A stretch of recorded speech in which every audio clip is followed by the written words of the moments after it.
Amen. Praise the Lord. தினமும் இயேசுவோடு இந்த மார்னிங் டிவோஷனல்ல எங்களோடு இணைந்துக்கிற யாவருக்கும் இயேசுவின் நாமத்தினாலே அன்பின் வாழ்த்துக்கள். எத்தனை பேர் சந்தோஷமாக இருக்கிறீங்க? ஆமென். ஸோ நம்முடைய தேவனாகிய கர்த்தர் அவர் மிகவும் நல்லவராக இருக்கிறார். உன்னதத்தில் தேவனுக்கு மகிமை உண்டாகட்டும், இந்த பூமியிலே சமாதானம் பிரியமும் உண்டாகட்டும். ஆமென். ஸோ ஒவ்வொரு நாள் எழுந்து நம்ம கர்த்தர் ஆராதிக்கிற நமக்கு தோல்வியே கிடையாது. எத்தனை பேர் ஆமென்னு சொல்லுங்க? அவரை துதிக்கிற, அவர் ஆராதிக்கிற, அவருடைய நாமத்தை பிரஸ்தாபப்படுத்துகிற நமக்கு ஜெயம் உண்டு. ஹல்லேலூயா. நம்ம துதிக்கும் போது எரிகோ போன்ற சூழ்நிலைகள் நிற்க முடியாது. நம்ம துதிக்கும் போது யோர்தானை போன்ற சூழ்நிலை நிற்க முடியாது. நம்ம துதிக்கும் போது செங்கடலை போன்ற சூழ்நிலைகள் நமக்கு முன்பதாக நிற்க முடியாது. ஆமென். எல்லாவற்றையும் ஜெயமாக மாற்றுவார். ஆமென். துதிக்க துதிக்க எல்லா சரீரம், எல்லா வியாதிகளும், எல்லா பலவீனங்களும் இயேசுவின் நாமத்தில் அது விலகும். ஆமென். நம்ம சேர்ந்து சொல்லலாமா? தேவனுக்கே மகிமை, எங்கள் தெய்வத்துக்கே மகிமை, என்னை தேடி வந்து மீட்டவரே தினம் உமக்கே மகிமைன்னு சொல்லி நல்லா சந்தோஷமா பாடி நம்ம கர்த்தரை மகிமைப்படுத்தலாமா? Thank you Lord. தேவனுக்கே மகிமை, தெய்வத்துக்கே மகிமை, தேவனுக்கே மகிமை, எங்கள் தெய்வத்துக்கே மகிமை, என்னை தேடி வந்து மீட்டவரே தினவுமக்கே மகிமை, என்னை தேடி வந்து மீட்டவரே தினவுமக்கே மகிமை. செய்து கரங்களை தட்டி ஐயா வாழ்க வாழ்க, உம் நாமம் வாழ்க, ராஜா வாழ்க வாழ்க, உம் நாமம் வாழ்க. உன்னதத்தில் தேவனுக்கே மகிமை உண்டாகட்டும். நல்ல சந்தோஷமா சொல்லுங்க. உன்னதத்தில் தேவனுக்கே மகிமை உண்டாகட்டும், இந்த பூமியிலே சமாதானம் பிரியமும் உண்டாகட்டும், இந்த பூமியிலே சமாதானம் பிரியமும் உண்டாகட்டும். ஐயா வாழ்க வாழ்க, உம் நாமம் வாழ்க, ராஜா வாழ்க வாழ்க, உம்முடைய நாமம் உம் நாமம் வாழ்க. ஐயா வாழ்க வாழ்க, உம் நாமம் வாழ்க, ராஜா ராஜா வாழ்க, இயேசுவே வாழ்க, உம்முடைய நாமம் ஒன்றே உம் நாமம். எளிமையான எங்களையே என்றும் நினைப்பவரே. சென்று சொல்லாம எளிமையான எங்களையே என்றும் நினைப்பவரே, பாவக்காரை போக்கும் கர்த்தாவே கல்வாரி நாயகனே, பாவக்காரை போக்கும் ஆமென் கர்த்தாவே கல்வாரி நாயகனே.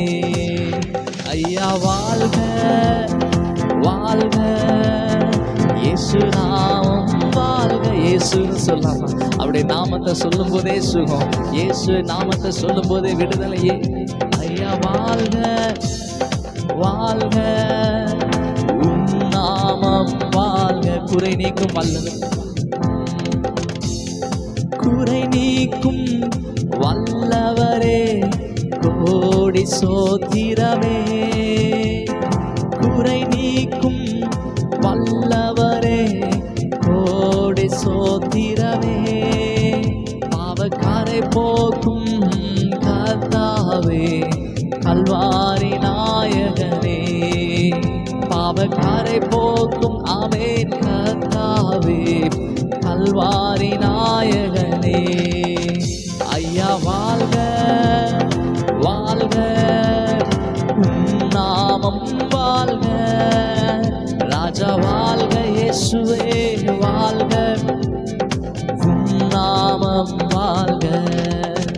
ஐயா வாழ்க வாழ்க, உம் நாமம் வாழ்க, ராஜா வாழ்க வாழ்க, உம் நாமம் நாமம் வாழ்க. சேர்ந்து சொல்லாம் உம்முடைய நாமம் ஒன்றே, இயேசு நாமம் வாழ்க. நீங்க மாத்திரம் ஐயா வாழ்க வாழ்க, இயேசு நாமம் வாழ்க. ராஜா வாழ்க வாழ்க, இயேசு நாமம் வாழ்க. ஆமென் ஆமென் ஹல்லேலூயா. இயேசுவின் நாமம் அது என்றைக்கும் மேலான ஒரு நாமம். அந்த நாமத்தில் விடுதலை உண்டு, அந்த நாமத்தில் சுகம் உண்டு, அந்த நாமத்தில் நமக்கு வேண்டியதான அனைத்து காரியங்களும் பார்த்து கொள்ளப்படும். ஹல்லேலூயா.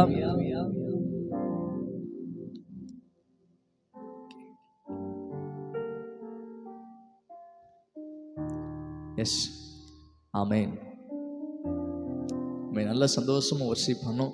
ஸோ இந்த நேரத்தில் கூட நம்ம தொடர்ந்து ஒவ்வொரு நாளும் சங்கீதங்களை நம்ம பார்த்து வரோம். சங்கீதங்கள் இதுவரைக்கும் நம்ம 17 சங்கீதத்தை நம்ம வாசித்து, ஸோ அதுலேருந்து அநேக காரியங்கள் நம்ம கற்றுக்கொண்டோம்.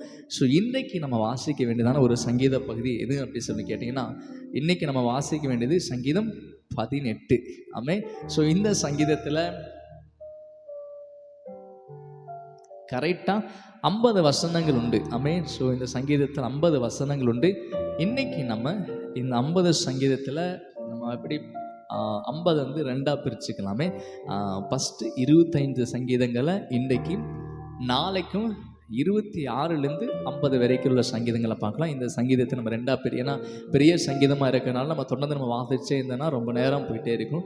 ஸோ நம்ம காலையிலேருந்து சுருக்கமாக நம்ம பார்க்க போகிறோம். ஆமாம், இதில் அவுட்லைன் மாத்திரம் தான் இன்றைக்கி நம்ம பார்க்க போகிறோம். சங்கீதம் 18வது சங்கீதத்தில் 1ஆம் வசனத்திலேருந்து 25ஆம் வசனம் வரைக்கும் இன்றைக்கி வாசித்து அதுலேருந்து சில காரியங்களை நம்ம பார்க்கலாம். ஓகே, நம்ம சேர்ந்து வாசிப்போம். சங்கீதம் 18. என் பெலனாகிய கர்த்தாவே உம்மில் அன்பு கூறுவேன். கர்த்தர் என் கன்மலையும் என் கோட்டையும் என் இரட்சகரும் என் தேவனும், நான் நம்பியிருக்கிற என் துருகமும் என் கேடகமும் என் இரட்சண்ய கொம்பும் என் உயர்ந்த அடைக்கலமாய் இருக்கிறார். துதிக்கு பாத்திரராக கர்த்தரை நோக்கி கூப்பிடுவேன். ஆதலால் என் சத்துருகளுக்கு நீங்களாக ரட்சிக்கப்படுவேன். மரண கட்டுகள் என்னை சுற்றி கொண்டது, துச்சன பிரவாகம் என்னை பயப்படுத்தினது, பாதாள கட்டுகள் என்னை சூழ்ந்து கொண்டது, மரண கண்ணிகள் என்மேல் விழுந்தது. எனக்கு உண்டான நெருக்கத்திலே கர்த்தரை நோக்கி கூப்பிட்டு என் தேவனை நோக்கி அபயமிட்டேன். தமது ஆலயத்திலிருந்து என் சத்தத்தை கேட்டார். என் கூப்பிடுதல் அவர் சந்நிதியில் போய் அவர் செவிகளில் ஏறிற்று. அப்பொழுது பூமி அசைந்து அதிர்ந்தது. அவர் கோபம் கொண்டபடியால் பர்வதங்கள் அஸ்திபாரங்கள் குலுங்கி அசைந்தது. அவர் நாசியிலிருந்து புகை எழும்பிற்று. அவர் வாய் நின்று பச்சிக்கிற அக்கினி புறப்பட்டது. ஆதலால் தணல் மூண்டது. வானங்களை தாழ்த்தி இறங்கினார்.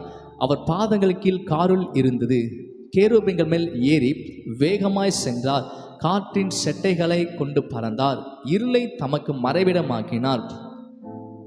கரும்புணல்களையும் ஆகாயத்து கார் மேகங்களையும் தம்மை சூழ கூடாரமாக்கினார். அவருடைய சந்நிதி பிரகாசத்தினால் அவருடைய மேகங்கள் பறந்து விலகிற்று. கல்மலையும் நெருப்பு தளலும் விழுந்தது. கர்த்தர் வானங்களிலே குமிழினார். உன்னதமானவர் தமது சத்தத்தை துணிக்க பண்ணினார். கல்மலையும் நெருப்பு தளலும் விழுந்தது. தம்முடைய அம்புகளை எய்து அவர்களை சிதறடித்தார். மின்னல்களை பிரயோகித்து அவர்களை கலங்க பண்ணினார். அப்பொழுது கர்த்தாவே, உம்முடைய கண்டினத்தினிலும் உம்முடைய நாசின் சுவாச காற்றினாலும் தண்ணீர்களின் மதகுகள் திறவுண்டு பூதலத்தின் அஸ்திபாரங்கள் காணப்பட்டது. உயரத்திலிருந்து அவர் கையை நீட்டி என்னை பிடித்து ஜல பிரவாகத்தில் இருக்கிற என்னை தூக்கிவிட்டார். இன்னிலும் அதிக பலவான்கள் இருந்த என் பலத்த சத்ருவுக்கும் என்னை பகைக்கிறவர்களுக்கும் என்னை விடுவித்தார். என் ஆபத்து நாளில் எனக்கு எதிரிட்டு வந்தார்கள். கர்த்தரோ எனக்கு ஆதரவாய் இருந்தார். அவர் விசாலமான இடத்தில் என்னை கொண்டு வந்து என் மேல் பிரியமாய் இருந்தபடியினால் என்னை தப்புவித்தார். கர்த்தரின் நீதிக்கு தக்கதாக எனக்கு பதிலளித்தார். என் கைகளின் சுத்தத்துக்கு தக்கதாக எனக்கு சரிகட்டினார். கர்த்தருடைய வழிகளை கை கொண்டு வந்தேன். நான் என் தேவனுக்கு துரோகம் பண்ணினதில்லை. அவருடைய நியாயங்கள் எல்லாம் எனக்கு முன்பாக நிறுத்தினேன். அவருடைய பிரமாணங்களை நான் தள்ளி போடவில்லை. அவர் முன்பாக நான் மௌனமாயிருந்து என் துர்க்குணத்துக்கு என்னை விலக்கி காத்து கொண்டேன். ஆகையால் கர்த்தர் என் நீதிக்கும் தம்முடைய கண்களுக்கு முன்பாக முன்னிருக்கிற என் கைகளின் சுத்தத்துக்கும் தக்கதாக எனக்கு பதிலளித்தார். தயவுள்ளவனுக்கு நீர் தயவுள்ளவராகவும் உத்தமனுக்கு நீர் உத்தமராகவும். ஆமென். ஸோ 25 வசனங்கள் நம்ம வாசித்தோம். இந்த சங்கீதம் யாருன்னு சொல்லி பார்த்தீங்கன்னா, இந்த சங்கீதம் நமக்கு நல்லா தெரியுது, இது தாவீதின் சங்கீதம். ஆமென். ஸோ இந்த சங்கீதம் தாவீதின் சங்கீதம். தாவீது வந்து ஒரு ஜெபத்தோடு ஆரம்பிக்க பாருங்க. என் பெலனாகிய கர்த்தாவே, அவருடைய பெலன் இயேசு, கர்த்தர் தான் என் பெலன் சொல்லி ஆரம்பிச்சுட்டு சொல்றாரு, என் பெலனாகிய கர்த்தாவே உம்மில் அன்பு கூறுவேன். ஆமென். உம்மில் அன்பு கூறுவேன்.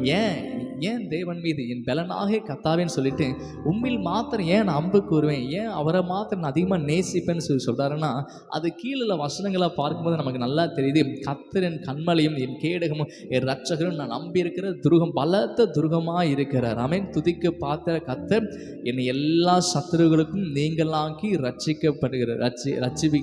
விடுவிக்கிறார் சொல்லி இந்த தாவீது சொல்றார். ஏன் சொல்லி பாருங்க, இந்த 4லிருந்து 5 வரைக்கும் அவர் ஒரு இக்கட்டுக்குள்ளே இருக்கிறது நம்ம நல்லா பார்க்க முடியுது. என்னன்னா, மரணக்கட்டுகள் என்னை சூழ்ந்து கொண்டேன் அப்படின்னா, என் வாழ்க்கையே முடிஞ்சு அப்படின்னு சொல்லி அப்படிப்பட்ட நிலைமை, என்னை மரணக்கட்டுகள் சூழ்ந்து கொண்டது, மரண கண்ணிகள் என் மேலே விழுந்தது, பாதாளத்தின் கத்துகள் என்னை சூழ்ந்து கொண்டது அப்படின்னு சொல்லிட்டு ரொம்ப ஒரு இக்கட்டான சூழ்நிலை, ஒரு பயம் நிறைந்த சூழ்நிலையில் அவன் நெருக்கப்பட்டிருக்கிறான். இன்றைக்கு அதே போல் தாவீதை போல் இன்றைக்கி நம்ம ஏதோ ஒரு சூழ்நிலையில் பயத்தின் காரியத்திலோ அல்லது வேறு ஏதோ ஒரு காரியத்திலோ நம்ம நெருக்கப்பட்டு நம்ம சூழ்ந்து இருக்கும்போது தாவீது செய்கிற ஒரே ஒரு காரியம், நெருக்கத்தில், எனக்கு உண்டான நெருக்கத்தில் நான் கர்த்தரை நோக்கி கூப்பிட்டேன்னு சொல்றார். ஹல்லேலூயா. அப்போ அவர் கூப்பிட்ட உடனே தமது ஆலயத்திலிருந்து என் சத்தத்தை கேட்டார். ஆமென். அவருக்குண்டான நெருக்கத்தில் இயேசுவை நோக்கி நம்ம தாவீது பார்த்தாரு. ஸோ பார்த்த உடனே கர்த்தர் சத்தத்தை கேட்டான்னு வசனம் சொல்லுது. ஆமென். அதே போல் தேவ பிள்ளையாக அபிஷேகம் பண்ணப்பட்ட நாம் எந்த நெருக்கமான சூழ்நிலை, எப்படி பயம் நிறைந்த சூழ்ந்து நம்ம இயேசுவை நோக்கி பார்க்கும்போது கர்த்தர் அந்த ஜெபத்தை அங்கீகரிக்கிறார். ஆமென். கர்த்தர் என் ஜெபத்தை கேட்கிறார் சொல்லி நமக்குள்ள ஒரு நிச்சயம் வேணுங்க. அப்படி நிச்சயமாக இருக்கும்போது என் கூப்பிடுதல் அவர் சந்நிதியில் போய் அவர் செவிகளில் ஏறிட்டுன்னு சொல்லி தாவீது சொல்றாரு. ஸோ அது மாத்திரம் இல்லாமல் அவன் ஜெபத்துக்கு தேவனுடைய பதில், ரியாக்ஷன் எப்படிக்கு பாருங்களேன். அப்பொழுது அந்த ஜெபம் அவன் நெருக்கத்தில் இருந்த நெருக்கமான சூழ்நிலை தேவனை நோக்கி பார்க்கலாம். அந்த நேரத்தில் தேவனுடைய அந்த ரியாக்ஷன் பாருங்களேன். உடனே அவர் எழுங்க தேவன் வந்து அந்த 7ஆம் வசனம் பாருங்க. அப்பொழுது பூமி அசைந்து அதிர்ந்தது, அவர் கோபம் கொண்டபடியால் பர்வதங்கள் குலுங்கி அசைந்தது. ஸோ அதுக்கு கீழே பாருங்க நிறைய வசனம் வருது. வானங்களை தாழ்த்தினார் சொல்லி வருது, கேருபீன்கள் மேல் ஏறி வேகமாய் போனார் சொல்லி வருது. ஸோ இதெல்லாம் என்னன்னா, அவருக்கு ஆன்சர் பண்ணுறதுக்காக அவனுக்கு உண்டான நெருக்கத்தில் அந்த ஜெபத்தை செய்கிறான். அந்த ஜெபமானது தேவனை செயல்பட வைக்குது. ஆமென். உங்கள் வாழ்க்கையில் அதே தான் நான் சொல்கிறேன். நெருக்கமான சூழ்நிலை நம்ம இயேசுவை நோக்கி பார்க்கும்போது நீங்கள் செய்கிற ஜெபம் தேவனை செயல்பட வைக்கிறது, பரலோகத்தை செயல்பட வைக்கிறது. ஆமென். ஸோ நமக்கு அற்புதங்களை செய்யணும் சொல்லி தேவன் வந்து தேவைப்பட்டால் வானத்தை திறந்தும் இயற்கைக்கு அப்பாற்பட்ட ரீதியிலும் அவர் அற்புதங்களை செய்ய தயாராக இருக்கார். இன்னைக்கு நம்ம செய்வேன். ஆமென். ஸோ தாவீது தொடர்ந்து பார்க்கலாம். தாவீது பாருங்க. ஸோ தேவன் செயல்படாரு. ஸோ செயல்பட தொடங்கின உடனே திருப்பி வந்து 15ஆம் வசனம், அப்பொழுது கர்த்தர் ஆமென். அப்பொழுது 16, உயரத்திலிருந்து அவர் கையை நீட்டி என்னை பிடித்து என்னை தூக்கி விட்டார்னு சொல்றாரு. ஆபத்து நாளில் எனக்கு எதிரிட்டு அநேக பேர் வந்தாலும் ஆனாலும் கர்த்தர் என் ஆதரவாய் இருந்தார். இன்றைக்கு தேவன் நம்முடைய ஆதரவாய் இருக்கிறார். ஹல்லேலூயா. இன்னைக்கு தாவீது அவனுக்கு உண்டான நெருக்கத்தில் தேவனை நோக்கி பார்க்கும்போது அந்த ஜெபமானது தேவனை செயல்பட வைத்தது போல நம்முடைய வாழ்க்கையில் எப்படிப்பட்ட சூழ்நிலைகளும் போலாலும் சரி, வாழ்க்கை முடிந்ததுன்னு சொல்லி நிலைமையில் இருந்தாலும் சரி, அவ்வளோதான், இதுக்கு மேலே எதுவும் பண்ண முடியாது, அப்படிப்பட்ட நிலைமையில் நீங்கள் இருந்தாலும் சரி, உங்களுக்கு உண்டான நெருக்கத்தில் தாவீதிலிருந்து நாம் கற்றுக்கொண்டதான ஒரு காரியம், தேவனை நோக்கி கூப்பிடுங்க. தேவனை நோக்கி நம்ம கூப்பிடும்போது அந்த ஜெபத்தை கர்த்தர் அங்கீகரிக்கிறார். அந்த ஜெபத்துக்காக அவர் செயல்படுகிறார். ஆமென். ஸோ நம்முடைய ஜெபத்துக்கு தேவன் செயல்படுகிறார். நிச்சயம் அந்த ஜெபத்துக்கான பதில் நம்ம வாழ்க்கையில் வரும். ஆமென். இந்த சங்கீதத்தில் நம்ம கற்றுக்கொண்டதான காரியம் அது மாத்திரம் இல்லாமல், அவர் விசாலமான இடத்தில் என்னை கொண்டு வந்து என் மேல் பிரியமாக இருந்தபடினால் என்னை தப்புவித்தார். உங்கள் மீது இயேசப்பா மிகவும் பிரியமாக இருக்காரு. உங்களை எல்லா சூழ்நிலைக்கும், எல்லா வியாதிக்கும், எல்லா தேவைகளுக்கும், எல்லா பொருளாதார நெருக்கடிகளும் எல்லாவற்றுக்கும் இயேசு உங்களை தப்புவிப்பார். ஆமென். நம்ம செய்ய வேண்டியது நமக்குண்டான நெருக்கத்திலும் கர்த்தரை நோக்கி பார்க்கணும். அப்படி பார்க்கும்போது நம்முடைய ஜெபம் தேவனை செயல்பட வைக்கிறது. ஆமே, உங்களுடைய ஜெபம், நீங்களும் நானும் செய்கிற ஜெபம் பரலோகத்தில் இருக்க நம்முடைய ஏசப்பா, நம் அடிவில் இருக்கிற நமக்குள்ள வாசமாக இருக்க அந்த ஏசப்பாவை செயல்பட வைக்கிறது. இன்னைக்கு நம்ம கற்றுக்கொண்ட காரியம், நம்முடைய ஜெபமானது தேவனை செயல்பட வைக்கிறது. அந்த ஜெபத்துக்கு நம்ம பதிலை கொண்டு வருகிறார். ஹல்லேலூயா. நம்ம ஜெபிக்கலாமா? தகப்பனே, நன்றி செலுத்துகிறோம். இயேசுவின் நாமத்தினால இந்த நாளில் இந்த சங்கீதத்தின் மூலம் நான் கற்றுக்கொண்ட காரியங்களுக்காக நன்றி செலுத்து ஆண்டவரே. அப்பா, தாவீதுக்குண்டான நெருக்கத்தில் அவன் கர்த்தரை நோக்கி பார்க்கும்போது, அப்பா ஆண்டவர், நீர் அற்புதமாக இயேசுவை விடுதலை ஆக்கினீர். நீர் அவன் மீது பிரியமாக இருந்தபடி அவனை தப்பிவித்தான்னு சொல்லி எழுதிக்கிறாங்க. அதே போல் இந்த நாளில் அப்பா, எங்களுக்கு உண்டான நெருக்கத்தை நோக்கி பார்க்கிறோம். எங்கள் நெருக்கமான சூழ்நிலைகள் இயேசுவின் நாமத்தில் மாறி விசாலாக உண்டாகட்டும் ஆண்டவரே. எங்கள் குடும்பங்கள் ஆசீர்வதிங்க. இந்த நாள் எங்களுக்கு ஆசீர்வதிக்கப்படட்டும். விடுதலை நாளாக, மகிமை நாளாக இருக்கட்டும். அப்பா தேவனுடைய அப்பா சமூகத்தை இன்னும் அதிகமாக நாடுகிற நாளாக இருக்கட்டும் ஆண்டவரே. எல்லா தீங்குக்கும் கத்த விலை கொள்ளுங்க. தெய்வ பாதுகாப்பு எங்கள் மீதும் எங்கள் குடும்பங்கள் மீதும் கர்த்தாவே, எங்கள் ஊழியங்கள் எல்லாவற்றில் மேல் இருக்கிறதுக்காக நன்றி செலுத்துகிறோம். இயேசுவின் நாமத்தில் ஜெபிக்கிறோம் நல்ல பிதாவே, ஆமென். நம்ம சேர்ந்து சொல்லலாம். என் ஆத்மாவே கர்த்தரை ஸ்தோத்திரி, முழுமே பரிசுத்த நாமத்தை ஸ்தோத்திரி. என் ஆத்மாவே கர்த்தரை ஸ்தோத்திரி, கர்த்தர் செய்த சகல உபகாரம் மறவாதே. ஆமென். கர்த்தர் நல்லவர். கிறிஸ்தவ வாழ்க்கை என்பது நெருக்கமான இக்கட்டான சூழ்நிலை வாழ்க்கை மாத்திரம் கிடையாது. அது விசாலமான ஆசீர்வதிக்கப்பட்ட வாழ்க்கை. தேவன் இன்னும் அதிகமாக சொன்னால், நம்மை படைத்த ஆண்டவர் நம்மோடு வருகிறதான நாட்கள். ஆமென். கிறிஸ்தவ வாழ்க்கை என்பது தேவன் நம்மோடு சேர்ந்து நமக்காக யுத்தம் செய்வார், நம்ம கூடவே இருக்கிறார். அல்லேலூயா. கர்த்தர் உங்களை ஆசீர்வதித்து நடத்துவார். தொடர்ந்து எங்களோடு இணைந்திருங்கள். ஒவ்வொரு நாளும் இணைந்து நம்ம தேவனை ஆராதித்து நல்ல வார்த்தைகளை கேட்டு கர்த்தரை மகிமைப்படுத்தலாம். நம்ம வாழ்க்கைக்கு இது ஆசீர்வாதமாக மாறும். நம்ம இன்னும் ஜெபிக்கணும். இன்னும் ஒரு நாளும் இந்த ஜெபம் மாத்திரம் கிடையாது. நீங்கள் நேரம் கிடைக்கும் போதெல்லாம் தேவ சமூகத்தை போய் அவரிடத்துல ஜெபிங்க. அதிகமாக நம்ம தேவனோடு பேச ஆரம்பிக்கும். தேவன் நம்மோடு இடைப்படுவார். மிகப்பெரிய காரியங்களை செய்ய முடியும். ஆமென். God bless you.